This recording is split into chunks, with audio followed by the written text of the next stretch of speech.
మీకు వందనం. 66వ కీర్తన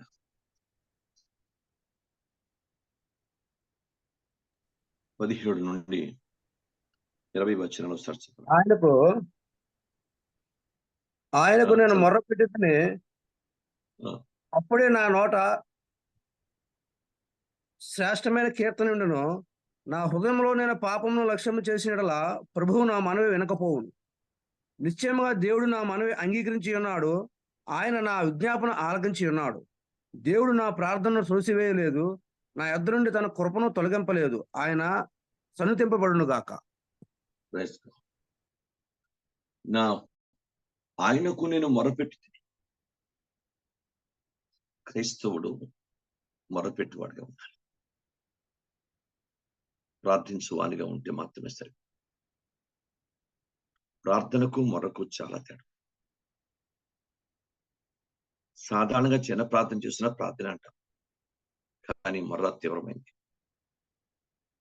చాలా తీవ్రంగా ఉంటుంది. మొర్ర క్రైస్తవుడు తీవ్రంగా మొరపెట్టే ప్రార్థన చాలా శక్తివంతమైన మొరపెట్టే ప్రార్థన కావాలి. నేను దేవునికి వాక్యంలో భక్తుడు దావీదు అంటున్నాడు లేఖనాలు, నేను ఆయనకు మొరపెట్టాను, అప్పుడే నా నోట ఆయనకి శ్రేష్టమైన గీతాన్ని నా నోట్లో ఆయన పెట్టాడు. మొర్రపెట్టిన తర్వాతనే శ్రేష్టమైన గీతం ఉంది. ఆయనే సాక్ష్యం చెప్తున్నాడు. ఏమని సాక్ష్యం చెప్తున్నాడు? ఒకవేళ నేను పాపం చేస్తే నా హృదయంలో నా మనవి దేవుడు ఆలకించడు, కానీ దేవుడు ఆలకించాడంటే నా పాపాలు క్షమించాడు. కనుక నిర్దోషిగా దేవుని పాదాల దగ్గర తాను దేవుని సన్నిధిని ఆశించబడుతున్నాడు. నిశ్చయముగా దేవుడు నా మనవి అంగీకరించి ఉన్నాడు, నా విజ్ఞాపన ఆలకించి ఉన్నాడు. దేవుడు నా ప్రార్థనలు తోసివేయలేదు, నా ఎదురుని తన కృపను తొలగింపలేదు. ఆయన సన్నిధింపండు కాక. క్రైస్తవ జీవితంలో దేవుని స్థలంలో అంగలార్చి మొరపెట్టే వ్యక్తులు కావాలి. సాధారణ ప్రార్థన 2 నిమిషాలు 3 నిమిషాలు చిన్న చిన్న ప్రార్థనలు సరిపోదు. దేవుని స్థలంలో ఎంత మొరపెట్టే ప్రార్థనా జీవితం అనుకుంటే అంత బలమైన ఆత్మీయ స్థితి, బలమైన సాక్షిగా, బలమైన ఆత్మీయ పరిస్థితి కలిగిన జీవితం నాకు మీకు ఉంటుంది. అది మొరగా కాకుండా ఏదో సాధారణంగా అలవాటుగా ఆనవాయితీగా ఏదో ఉంటే, అలవగ్గా ఉంటే ప్రార్థన తగిన జవాబు మనం పొందలేము. దేవుని పాదాల దగ్గర నేర్చుకున్నాం. ప్రభు ఆయన సన్నిధిలో రెయ్యి మొదటి జాములు లేచి పసిపిల్ల ప్రాణం కొరకు మొరపెట్టని స్త్రీలకు దేవుడు మనం సెలవిచ్చినట్టు బైబిల్ గ్రంథంలో చూస్తున్నాం. కుమారి, నువ్వు రెయ్యి మొదటి జాములు పసిపిల్ల ప్రాణం కొరకు మొరపెట్టు. మొర్రపెట్టే స్త్రీగా, మొర్రపెట్టే బ్రదర్గా, మొర్రపెట్టే వ్యక్తిగా, మొర్రపెట్టే యవనస్తులుగా ఉండు అని నాకు మీకు పరిశుద్ధాత్ముడు మాట్లాడుతున్నాడు. దేవునికి మొరపెట్టే వ్యక్తి ఉండు. దేవుని స్థలంలో ప్రతి ఒక్కరి కొరకు అంగలార్చే విధంగా ఉండు. అందరి కష్టాలు, అందరి సమస్యలు, అందరి బాధలు, అందరి సమస్తమైనటువంటి పరిస్థితులు గురించి అంగలార్చి మొరపెట్టే వ్యక్తి ఉండు. అప్పుడు నీకున్న సమస్యలు, నీకున్న ఇబ్బందులు, నీకున్న శోధల నుంచి విడుదల పొందుకునే అవకాశం. ఇతరులు మన కొరకు ఏం చేయాలని మనం ఆశపడతాము, ఇతరులకు అది చేయాలని లేఖనాల్లో స్పష్టంగా రాయబడి. కనుక మనం ఇతరులు సమస్యలు, శోధనలు, బాధలు ఉన్నప్పుడు మనం మొరపెట్టే విధానం మనకు ఉండాలి. మనం మొట్టమొదట క్రైస్తవ జీవితంలో కేవలము సాధారణంగా అలవాటుగా ప్రార్థించేవారుగా ఉండిపోకూడదు, మొర్రపెట్టేవారుగా ఉండాలి. ఇర్మియా గ్రంథం అంటాడు, నీవు నాకు మొరపెట్టుము, నేను నీకు గూఢమైన సంగతులను బయలుపరుస్తాను. Praise God. నువ్వు నాకు మొరపెట్టు, గూఢమైన సంగతులు, మామూలు కాదు. Praise Lord. ఎవరు ఊహించినటువంటి సంగతులు దేవుడు బయలుపరుస్తాడు. నిజంగా చాలా ఆశ్చర్యం, చాలా అద్భుతం. బైబిల్ అంటే చాలా సాధారణంగా అందరూ దీన్ని ఇష్టం వచ్చినట్టు ప్రకటించలేరు, ఎవరికి వారు ఇచ్చేసుకొని ప్రకటించలేరు. పరిశుద్ధాత్మ దేవుడు శక్తినిచ్చి అభిషేకించి లోపల నుంచి ఆయన మన అభిషేకించి మాట్లాడితేనే ఆ వాక్యాన్ని స్పష్టంగా తోటి వారికి బయలుపరచగలం. ఆత్మదేవుని సహాయం లేకుండా ఎవరు ఏం చేయలేం. కనుక బైబిల్ చెప్తుంది మొరపెట్టు వానిగా ఉండాలి. ప్రతి ఒక్కరి కొరకు ఉదయం లేచి మొరపెట్టండి. సంఘంలో చిన్న చిన్న ప్రార్థనలతో జీవితాన్ని సరిపుచ్చుకోకండి. చాలదు. మనం అంతమించి ఎదగలేకపోతే దేవుని కార్యం చూడలేము. కనుక ముందు దేవుని సన్నిధిలో మొరపెట్టే వ్యక్తి ఉండు. అందరి కొరకు ప్రార్థించి మొరపెట్టే వ్యక్తి ఉండు. వీళ్ళు వాళ్ళలే. ఆ తర్వాత ఆఖరిగా మన కొరకు ప్రార్థన చేసుకుంటాం, ముగించుకుంటాం. కానీ ముందు అందరి కొరకు నువ్వు ప్రార్థించాలి. సృష్టిలో అందరి కొరకు ప్రార్థించేది క్రైస్తవుడు ఒకడే, మరెవరు ప్రార్థన చేయరు. క్రైస్తవులు గుర్తుపెట్టుకోండి. బైబిల్ గ్రంథంలో యథార్థంగా మనం ఆలోచిస్తే అందరి ఉపకారాన్ని అందరి గురించి ఆలోచించి, అందరి గురించి ప్రార్థన చేసి, అందరి గురించి మనం వరకు పెట్టేవారు ఎవరంటే క్రైస్తవులే. దేశం గురించి అంగలార్చి ప్రార్థించింది ఎవరంటే క్రైస్తవులే. లోక రక్షణ కొరకు అంగలార్చి దేవుడు ప్రార్థన అనేది క్రైస్తవుడికి ఇచ్చిన దైవిక ఆయుధం. ఒక గొప్ప ఊపిరిది. ఆ ఊపిరిని ఆయుధంగా మలుచుకొని ప్రార్థించి దేవుని స్థలంలో అంగలార్చే మొరపెట్టే వ్యక్తి ఉంటే కుటుంబంలోని, సంఘంలోని, సమాజంలోని ఎన్నో అద్భుతాలు మన జీవితంలో చూడగలుగుతాం. రెండవది చూద్దాం. దేవుని సన్నిధిలో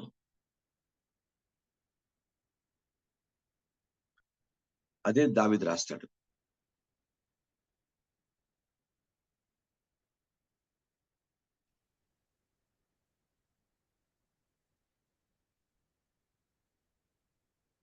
ప్రభువా నీకు స్తోత్రాలు.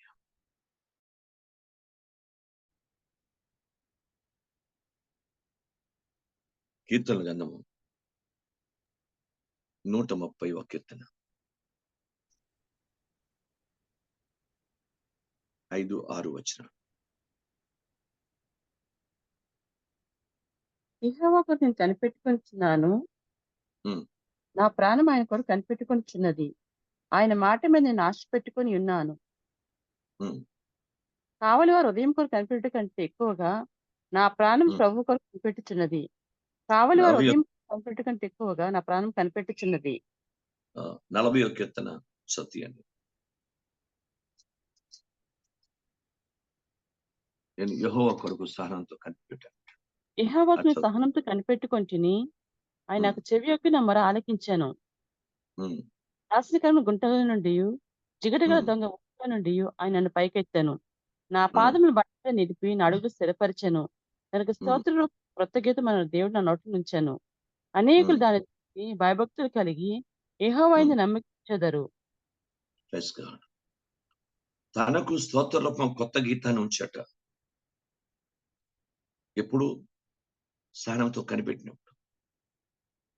ఒకటోది దేవుని సన్నిధిలో మొరపెట్టాలి. రెండోది కనిపెట్టుకోవాలి.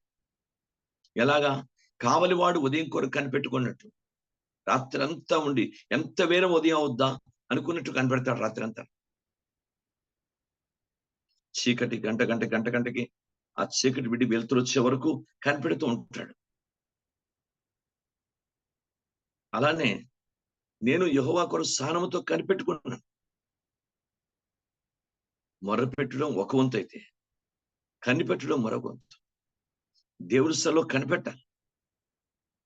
కుటుంబంలో అద్భుతం జరగాలన్నా, ఆశ్చర్యకారం జరగాలన్నా, ఒక ఉద్యోగం రావాలన్నా, ఒక పెండి జరగాలన్నా, మన కుటుంబాల్లో ఆశ్చర్యకాలు ఏమైనా కార్యక్రమం, కుటుంబాల భర్తల రక్షణ, భార్య రక్షణ, లేక రక్షింపడిన వారి మన కుటుంబీకుల రక్షణ పొందాలన్నా, ఏది జరగాలన్నా దేవుని వాక్యంలో దేవుని కొరకు కనిపెట్టాలి.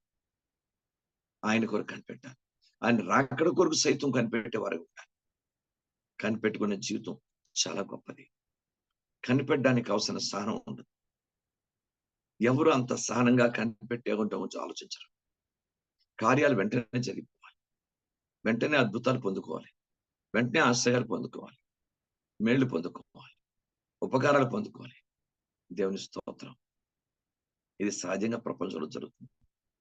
అందరికీ మేలు కావాలి, ఉపకారాలు, అద్భుతాలు, సహనం. కానీ కనిపెట్టుకునే స్థితి తక్కువ. దేవుని సన్నిధిలో ప్రార్థనతో, ఆరాధనతో, వాక్యంతో, కన్నీటితో ఆయన పాదాల దగ్గర కనిపెట్టుకునే వారు. బైబిల్ గ్రంథం చెప్తుంది కనిపెట్టాలి. పరిశుద్ధాత్మ గురించి కూడా కనిపెట్టాలి. దైవ చిత్తం నెరవేర్చే వరకు కనిపెట్టాలి. బైబిల్ గ్రంథంలో దేవుని పాదాల దగ్గర. దేవునికి స్తోత్రం.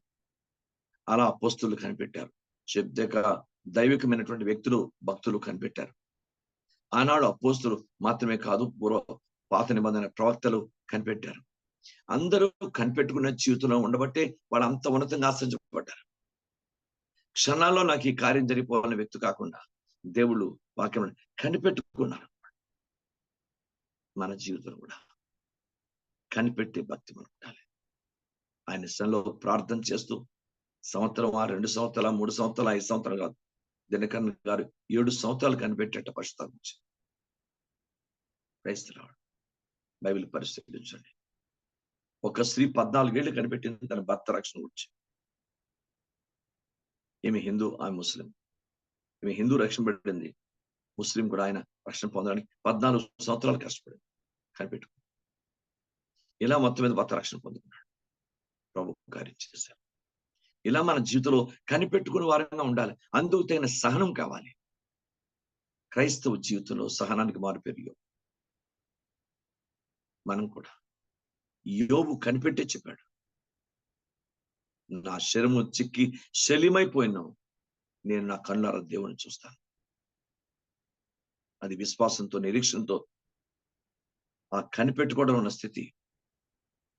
సహనంతో కనిపెట్టాలి, దైవసం ప్రేమతో కనిపెట్టాలి, పరిశుద్ధంగా కనిపెట్టాలి, ప్రార్థనలో కనిపెట్టాలి, వాక్య సంబంధం కనిపెట్టాలి, వాగ్దానం కొరకు కనిపెట్టాలి, అది నెరవేర్చు కొరకు కనిపెట్టాలి. దేవుని పాదాల దగ్గర కనిపెట్టుకునే వ్యక్తి ఉండాలి.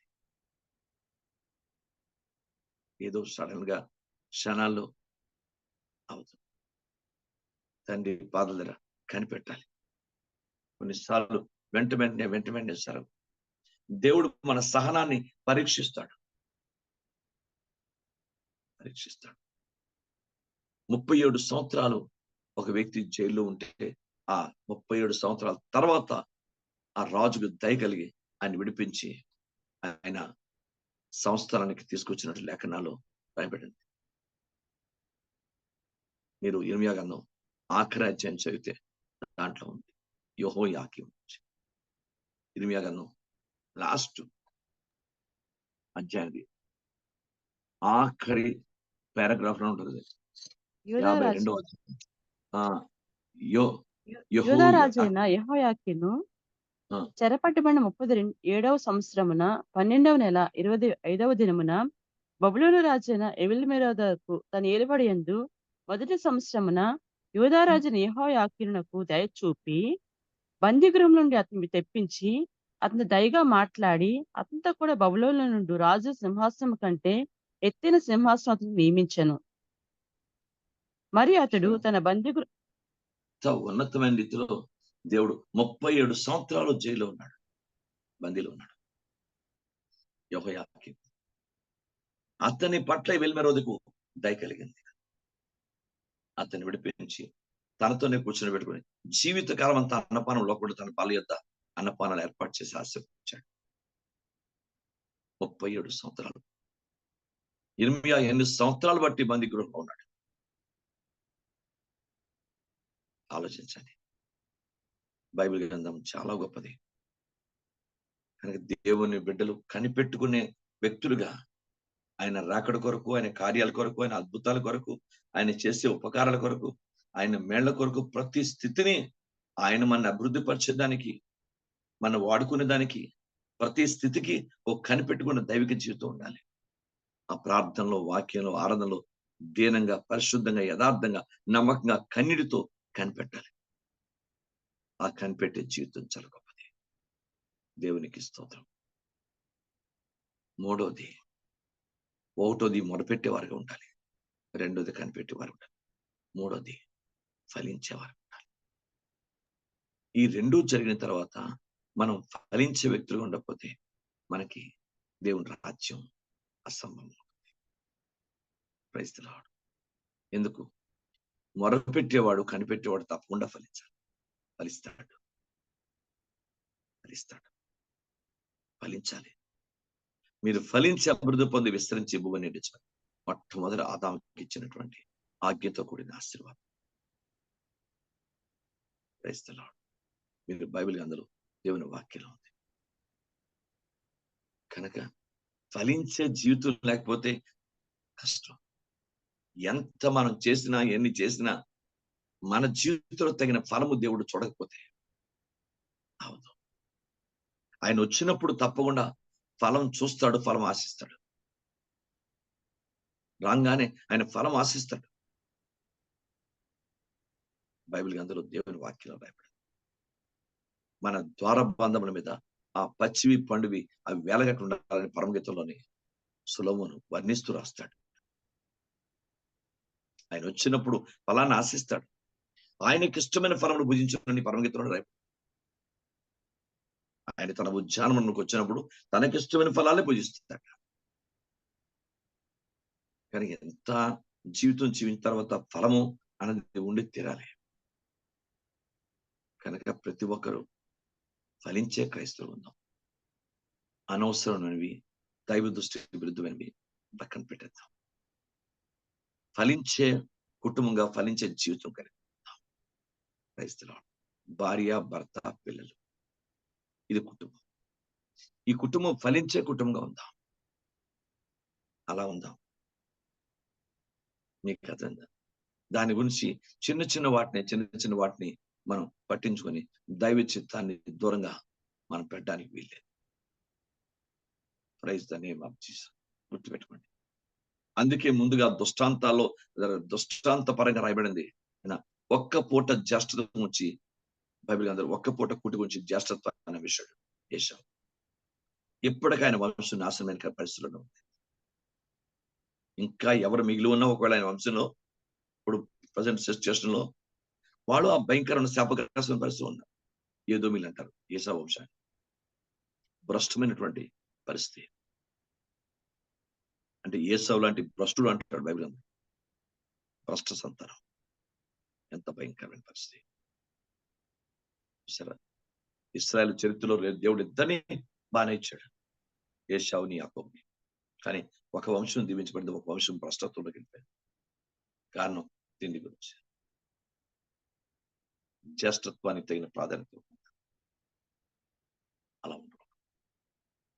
తండ్రి పాదాల దగ్గర ప్రార్థన చేసుకొని దేవుడు ఇచ్చిన ధన్యత, ఆ రక్షణ, ఆ దైవిక స్థితిని కాపాడుకుంటూ ఫలభరితంగా ఉండే జీవితం అని ఎప్పుడో నేను దీని ఫ్యూచర్ గురించి ఆలోచించలేదు. దేవుడు ఎలాగా నేను చచ్చిపోతాను కదా, నువ్వు చచ్చిపోతావు దేవుడు చెప్పలేదు కదా. నువ్వు చచ్చిపోతావు కనుక ఆ కలగ కూర తిని చచ్చిపోని చెప్పలేదు కదా. ఇతను ఊహించుకొని, ఇతను ఆలోచించుకొని నేను ఎలాగా చచ్చిపోతాను కదా, ఎలాగా చచ్చిపోతే ఎప్పుడో చస్తావు, ఇప్పుడు ఎందుకు నీ జ్యేష్ఠత్వాన్ని పోగొట్టుకోడు. దేవుడిచ్చిన ధన్యతను పోగొట్టుకోవద్దు. దేవుడిచ్చిన ఆశీర్వాదాన్ని పోగొట్టుకోవద్దు. దేవుడిచ్చిన గొప్ప దైవ కృపను పోగొట్టుకోవద్దు. ఎక్కడి నుంచి వచ్చాం, ఎలా ఉన్నాం, ఏ స్థితిలో ఉన్నాం, ఈ రోజు ఎలా దీవించాడు, ఒకసారి బ్యాక్గ్రౌండ్కి వెళ్తే మనకు అర్థం అవుతుంది. దాన్ని పోగొట్టుకునే ప్రయత్నం చేయకూడదు. చిన్ని దాని నుంచి ఒక్క పూట దాని అందుకే చూపించాడు, ఉదాహరణ చూపించాడు. ఒక్క పూట దాని నుంచి praise the name of Jesus. మీరు ఆలోచించండి. దేవుని పాదాల దగ్గర ఆలోచించండి. మీకు అర్థం. ఈ రోజు మీరు కూడా ప్రభు పాదాల దగ్గర ప్రార్థించుకొని మొరపెట్టు వారంగా, కనిపెట్టుకునే వారంగా, ఫలించే వారంగా దేవుని పాదాల దగ్గర ఉందాం. తప్పకుండా ఫలిస్తున్నాం, కనిపెట్టుకుంటున్నాం కనుక తప్పకుండా మనం మొరపెట్టే జీవితం ఉంటే తప్పకుండా ప్రభు రాకడ కొరకు ఎదురు చూసే వ్యక్తిగా కావాలి. వాడు ఉదయం కొరకు కనిపెట్టిన దానికంటే మనం ఎక్కువ కనిపెట్టాలి. తప్పకుండా దాని పరిస్థితి ఉంటుంది. కనుక ఎవ్వరు ఏదో వస్తున్నాం, వెళ్ళిపోతున్నాం, ఏదో జీవిస్తున్నాం అన్న స్థితిని ఉండకూడదు. దేవునికి స్తోత్రం. గుర్తుపెట్టుకోండి, క్రైస్తవ జీవితంలో పెద్ద పెద్ద వాటి కొరకు ఎవరు ఏది పోగొట్టుకోరు. చిన్న దాన్ని పట్టుకుని పెద్ద వాటిని పోగొట్టుకుంటారు.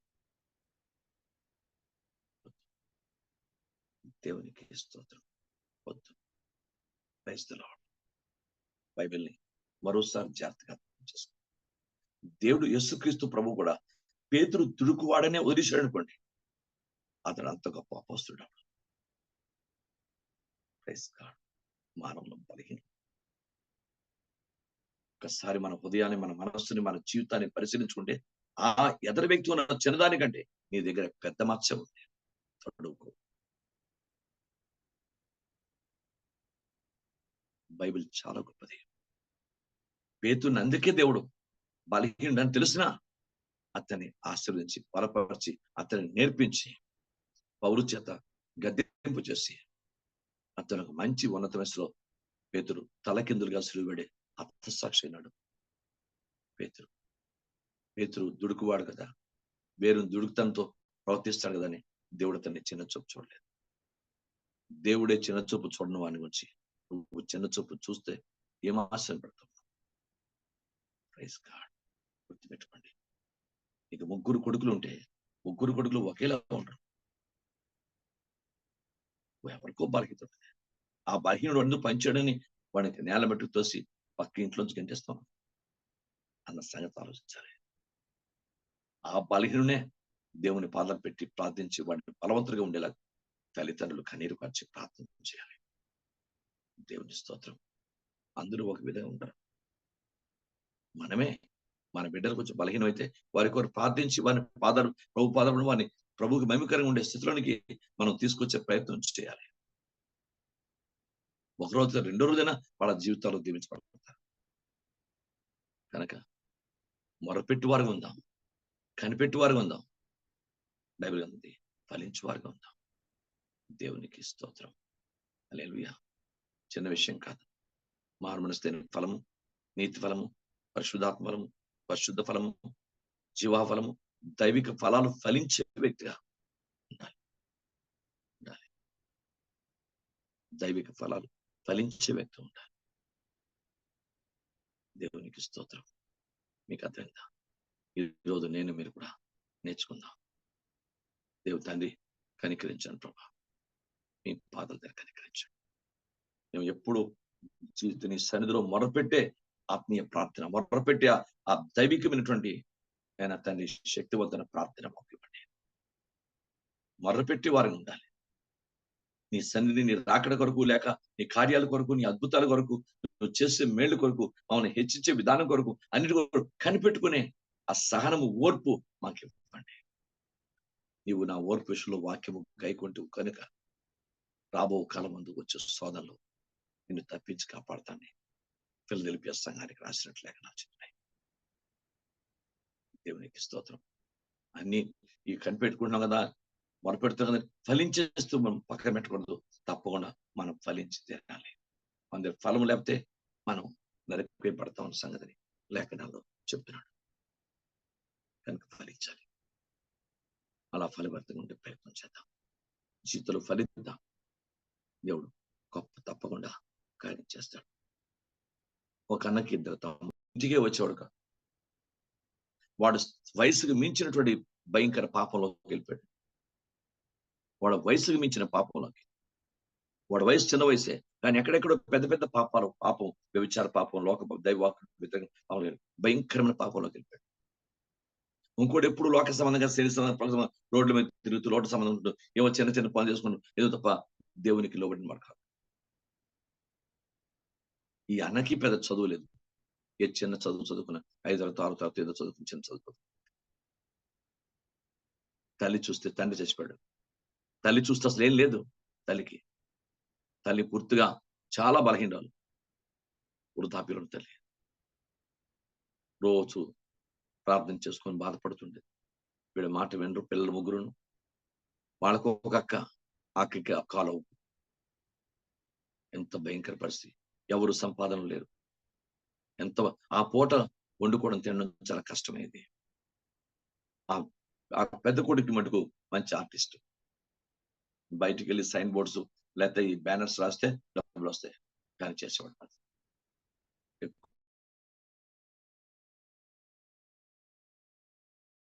స్వార్థ గురించి చెబుతుంటాడు. స్వార్థం ఏదో మా దేవుని కృపను బట్టి ఎప్పుడైనా ఏదైనా ఎవరైనా ప్రేమించి ఇవ్వడం, లేకపోతే ఒక ఆర్టిస్ట్ గా ఎక్కడికి వెళ్ళి సంపాదించుంటే ఆ కొద్ది డబ్బులతోనే ఆ నేలలో అప్పుడప్పుడు ఇలా గడిపి జీవితాన్ని వెళ్ళబుచ్చారు. ఎప్పుడైనా దేవుడు కార్యం చేయబోతాడని ఈ అన్నకొక్కడికే విశ్వాసం, మిగతా వాళ్ళెవరికి లేదు. ఊహించని విధంగా వాళ్ళ నాన్న ఎలక్ట్రికల్ ఆఫీస్ లో పనిచేశాడు, ఏపీఎస్సీబీలో. వాళ్ళ నాన్న జాబు ఈ అబ్బాయికి శ్రీకాకుళం నుంచి ఆర్డర్ వచ్చేసింది, జాబ్ ఆర్డర్. వాడు ఊహించలేదు. ఇతను అంటాడు, నేను జాబ్ చేయనంటాడు. ఒరే, నీకు దేవుడు ఇచ్చిన అవకాశం ఇది, నువ్వు చేయకపోతే కుటుంబం ఎలా పేదరికంలో ఉన్నావు, ఇల్లు కారిపోతుంది పాక, కనీసం తినడానికి తిండి లేదు, కట్టుకోవడం బట్టలేదు, ఉండడానికి నిలువ నీడలేదు, ఇద్దరికి ముగ్గురు కుటుంబంలో 5కి. నీవు ఇలా ఉంటే కనీసం ఏదో దేవుడు ఇచ్చాడు కదా, దేవుని మనం సేవ చేస్తూ ఉద్యోగం చేస్తూ దేవుని సేవ చేసుకో, ఉద్యోగం చేస్తూ దేవుని సేవ చేసుకో అని అందరూ బోధపరిచి మొత్తం వాళ్ళు వీళ్ళు అందరూ మొత్తం మీద శ్రీకాకుళం జాయిన్. ఆ జాయిన్ అయిన వ్యక్తిని దేవుడు ఆశ్రయించి 3 సార్లు రిజైన్ పెట్టాడు. నేను దేవుడు సేవ చేసుకుంటాను. ఆ గవర్నమెంట్ ఉద్యోగస్తులే ఎంత అమాయకుడు పెట్టరా, కనీసం పెన్షన్ ఫెసిలిటీ వచ్చే వరకైనా ఉద్యోగం చేయి, తర్వాత పెన్షన్ నీకు వస్తుంది, పోనీ అలాగైనా బతుకుదు, కానీ మీ నాన్న చేసిన దాన్ని ఎందుకు పోగొట్టుకుంటావు అనుకని చెప్తే అలా అనుకుంటాడు.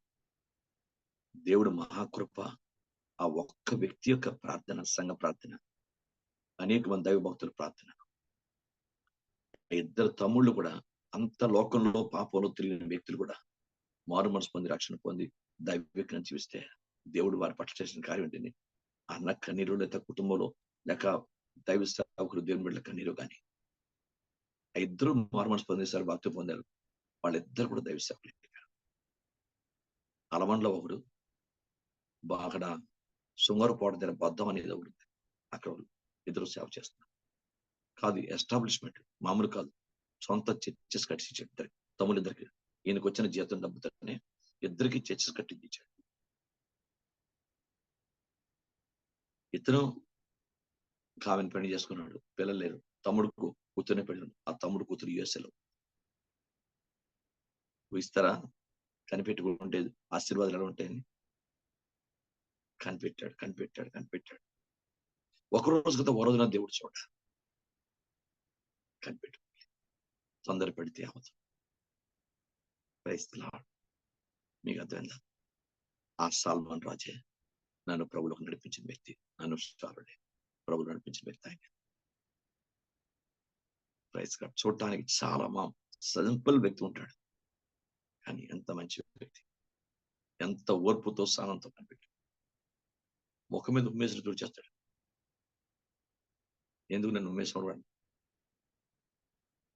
నిజంగా నోటుకో కొట్టుకో ఉంటారు ఇలాంటి వ్యక్తులు. నేను ఆ జీవితంతో ఆయన గురించి సాక్ష్యం చెప్పుకుంటాను. ఎందుకంటే మేలు చేసాడు, మమ్మల్ని ప్రభు దగ్గర నడిపించాడు, ఓ మంచి సంఘానికి మంచి కాపరి దగ్గర ఉంచాడు. ఈ రోజు దేవుని మహాకృప, మేము కూడా దేవుని పాదాల దగ్గర సేవించే దేవుడు మమ్మల్ని కృపతో చేశాడు. కనుక బైబిల్ గ్రంథం చెప్తుంది, సహనంతో కనిపెట్టుకున్న ఎంత అద్భుతం జరుగుతుంది, ఎన్ని ఆశ్చర్యం. ఇలా చెప్పుకొని పోతే కొన్ని వందల సాక్ష్యాలు ఉన్నాయి. దేవునికి స్తోత్రం. ఒకరోజు కాకపోతే ఓ రోజున దేవుడు కార్యం చేస్తాడు. నిరీక్షణ కోల్పోవద్దు, నిరాశపడద్దు.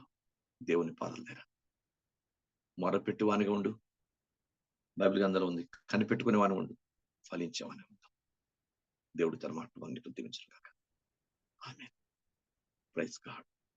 మీలో ఒకరు ఆత్మతో ప్రేర్ చేయండి.